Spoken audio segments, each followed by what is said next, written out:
Feeling especially economical with your behaviour suddenly, you scoop up all the grist in the room and turn your attention to the punch Designix all in one fell swoop. The device features a countertop station designed with a keyboard setup, not unlike an old-fashioned computer. There is a blinking red light and a diagram etched into a panel.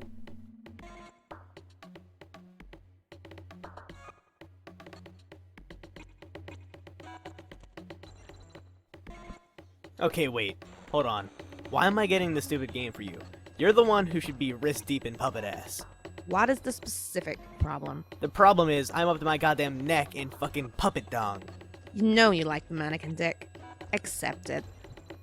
I'm enrobed in chafing, wriggling, god fucking damn puppet pelvis. An obscenely long, coarse Kermit cock is being dragged across my anguished face.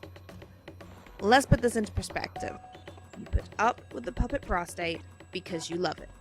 Also, coarse is a good word. You don't seem to harbor any sympathy for the fact that I've burrowed fuck deep into lively, fluffy Muppet buttock. I'm whirling in the terrible cyclone at the epicenter of my own personal holocaust of twitching foam noses. It's like a fucking apocalypse of perky proboscis in here. It's like the proboscalypse, I guess. Are you going to start rapping about this? What? No, listen. Prong of flesh bereft of home, found solace twixt a cleft of foam. No, oh Jesus. Of apocalypse your thoughts eclipse, a painted pair of parted lips, that dare through kiss to stir the air, that teases tufts of orange hair. And though faces flush in lovers' fits, hands snug and plush as gloves befit. Oh, Dickinson, if you can shut your perfumey trap for half a second, this is serious. I'm just saying, if I see one more soft, bulbous bottom being like kinda jutting out and impudent or whatever, I'm gonna fly off the handle. I'm gonna do some sort of acrobatic fucking pirouette off the handle and win a medal or some shit. Then let's hope there will be a squishy derriere somewhere below the handle to break your fall. You flip over the top card containing your pogo ride. Anytime you capture log something, a new code appears on the back of the card. You always wondered what that code was for. Damn, these things are hard to read, but then you never really found any reason to decipher them. Until now, perhaps. Looks like the cards from your Strife deck have codes too. You enter the code DQMMJLEK into the keyboard, at least you think that's what the code is. The red light switches off, a green light begins blinking.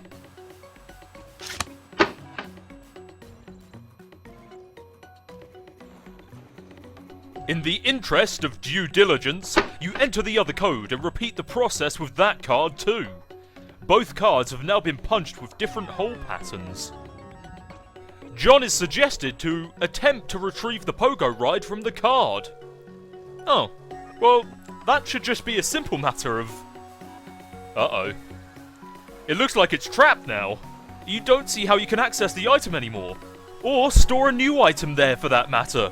These cards are pretty much useless now, and the items they contain are toast. But maybe all is not lost. Recalling from your experience with the pre-punched card, you may be able to use the cards to replicate the items in question. Assuming you got the codes right, that is. Not quite through with your cowboy empiricism yet, you mash at the keyboard to generate a random code. You enter DSK GHSDK. The Designix stops you after 8 characters, which appears to be the maximum length for a code. The green light goes on, signalling its readiness for a card. You figure you might as well burn the shaving cream since, you know, the product is not exactly at a premium in your household. You also figure you might as well merge the 2 cans into 1 card. You're a little sad that your dad isn't around for this. You have a feeling he would get a real kick out of the idea of duplicating more shaving cream. You punch the card with a pattern that is in no way related to the code for the item it contains. This should make for an interesting experiment. Mad science is a lot of fun. Unfortunately, you just burned out another card in the process. Your deck is really dwindling now. Maybe you should have thought this through a little better. On the plus side, you freed up your PDA, which is overflowing with the pent-up chatter of anxious pesterers.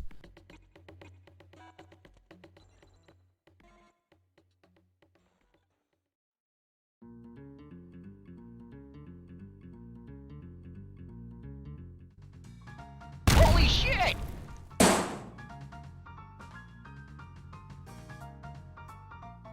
Puppets. Awesome. That's really all there is to say on the matter. John, I'm about to throw a bathtub through your wall. Watch out.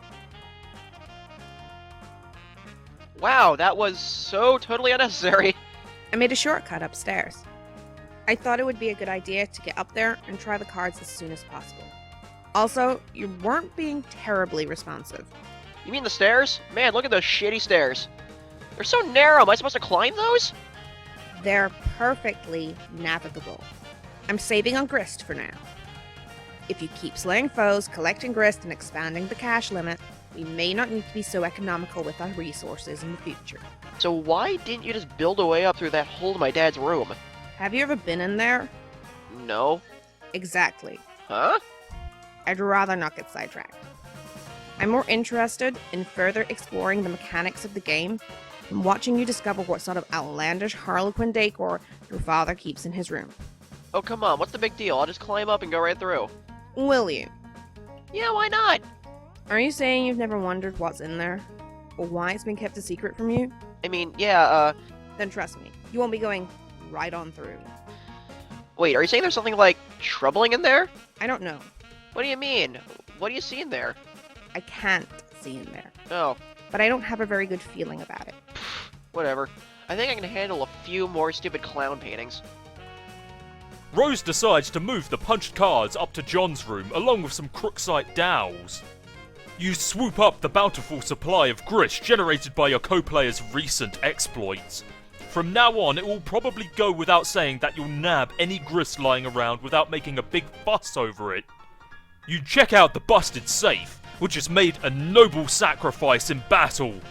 Some of your father's odds and ends have spilled out, including some old newspaper clippings, and 2 rather hefty tomes.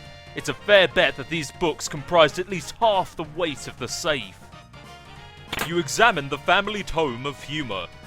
It's another copy of Colonel Sassacre's daunting text of magical frivolity and practical japery. This one looks really old, perhaps an original printing.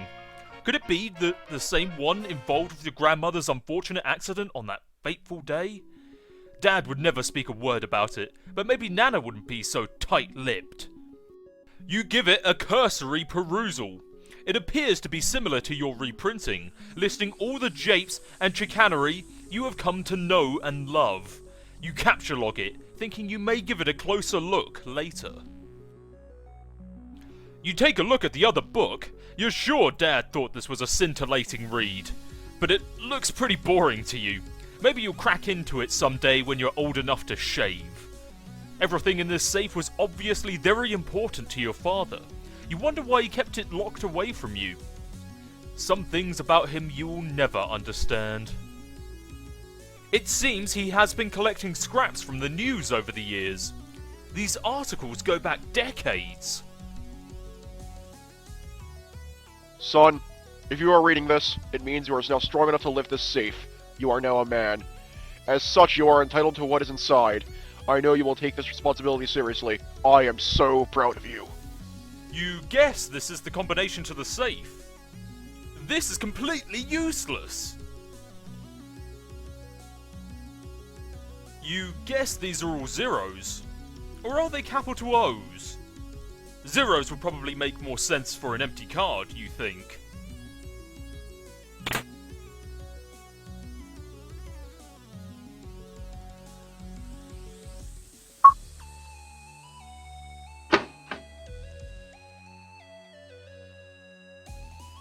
Wait, John, before you punch that... Oh. I was about to say, if you first took note of the code, then removed the card from the card, you could have punched the blank one. You would only have burned 1 card, instead of 2. Oh yeah, you're right, damn it! John, throw your hat down in disgust! John, capture log, punched capture logged capture log card. Sweet catch. What? The 2 cards Siladex. Inventory of dumbasses. John, level up!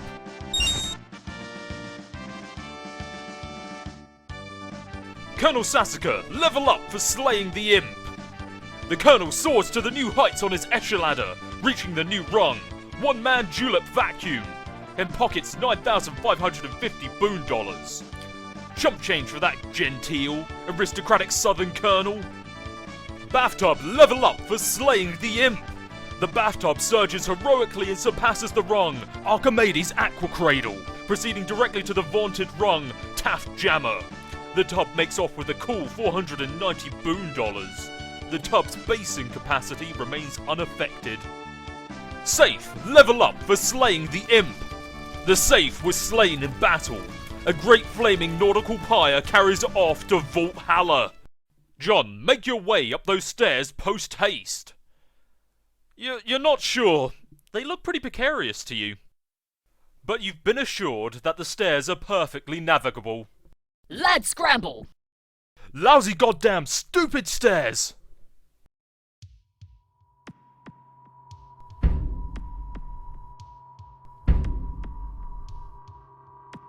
You wander over to the place where your bro keeps his sweet turntable gear.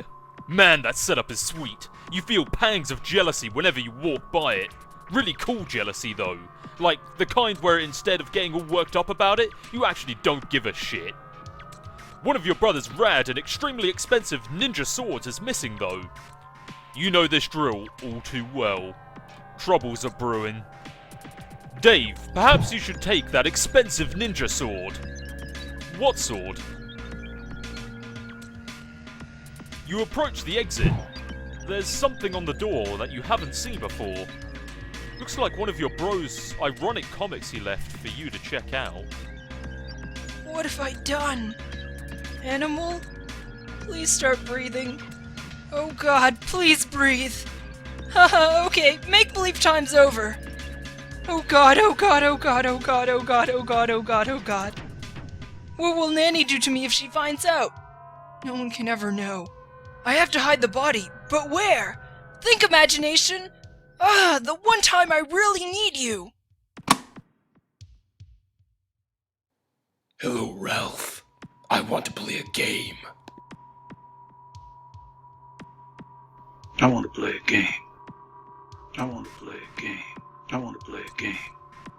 I want to play a game. I want to play a game.